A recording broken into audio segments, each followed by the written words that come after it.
आज से करीब 100 साल पहले की बात है, यानी जब भारत पर अंग्रेजों का राज था। एक ट्रेन कई सारे यात्रियों से भरी हुई एक स्टेशन से दूसरे स्टेशन तक जा रही थी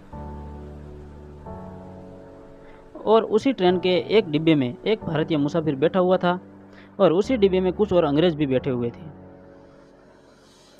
वो भी अंग्रेज मिल करके उस अकेले भारतीय मुसाफिर को बार बार मजाक बना रहे थे। कुछ अंग्रेज उसके कपड़ों को देख करके उसे मूर्ख और गंवार समझ रहे थे और बार बार उसके पहनावे का मजाक बना रहे थे और बार बार उस पर हंस रहे थे। और कुछ और अंग्रेज तो मैनेजमेंट पर गुस्सा कर रहे थे कि ऐसे इंडियन को ट्रेन में आने ही क्यों दिए, लेकिन वो इंडियन ऐसा का ऐसा ही बैठा रहा।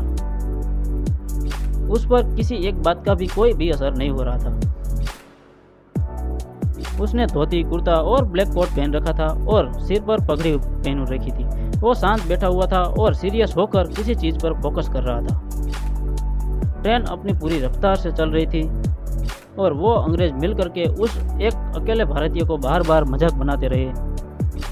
और तभी अचानक वो भारतीय एकदम से खड़ा हुआ और बोला कि इससे पहले कि कुछ हो जाए ट्रेन को प्लीज रोक दो। और कोई उसकी बात सुने समझे उससे पहले ही उसने ट्रेन की चेन खींच दी और ट्रेन को रोक दिया।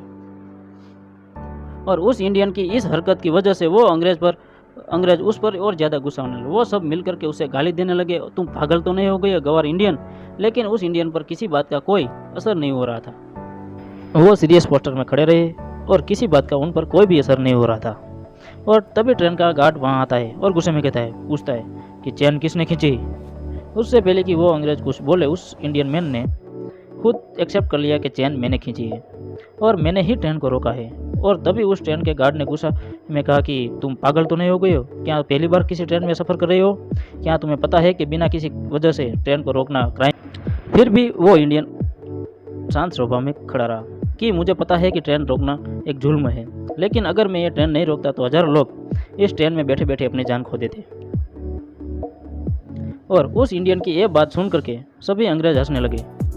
और उस इंडियन ने कहा कि ट्रेन की पटरी आगे से टूटी हुई है, अगर आपको मुझ पर यकीन नहीं होता तो आप आगे जाकर देख सकते हैं। और इंडियन की बात सुन करके उस ट्रेन का गार्ड और कुछ अंग्रेज ट्रेन से नीचे उतरे और आगे चेक करने के लिए जाते हैं। और रास्ते में भी ये कहते जा रहे हैं कि सिर्फ हमारा टाइम वेस्ट कर रहे हैं, ऐसा कुछ भी नहीं है। और जब वो अंग्रेज थोड़ा आगे पहुँचते हैं और देखते वो शॉक्ड हो जाते हैं कि सच में ट्रेन की पटरी आगे से टूटी हुई है। पटरी के एक हिस्से में नट बोल्ट निकले हुए हैं और वहाँ से वो दो हिस्सों में बटी हुई है।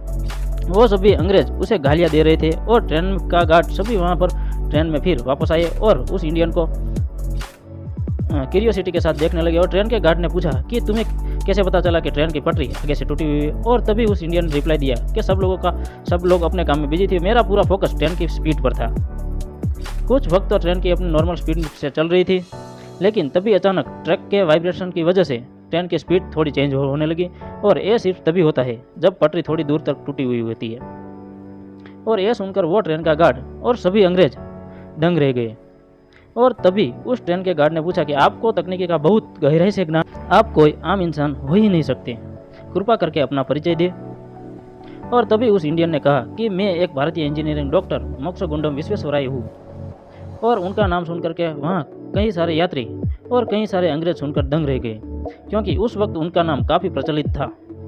और डॉक्टर मोक्षगुंडम विश्वेश्वराय के नाम पर ही भारत में 15 सितंबर को नेशनल इंजीनियरिंग डे मनाया जाता है। अब इस कहानी से हमें सबसे बड़ी सीख क्या मिलती है कि किसी भी इंसान के हुलिये को देख करके उसकी पर्सनालिटी से जोड़ेंगे नहीं करना चाहिए, ना ही उसका मजाक बनाना चाहिए।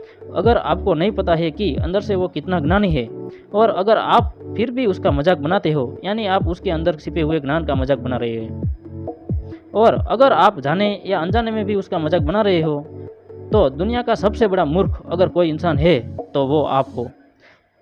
जाने या फिर अनजाने में अगर आपको मेरे वीडियो में थोड़े से भी थॉट्स लगे हो तो मेरे को कमेंट बॉक्स सेक्शन में ज़रूर कीजिए। और आपको ऐसे ही वीडियो देखने के लिए मेरे चैनल को सब्सक्राइब और बेल आइकन पर प्रेस कर दीजिए। मैं आपसे मिलूंगा अगले वीडियो में, तब तक के लिए जय हिंद जय भारत।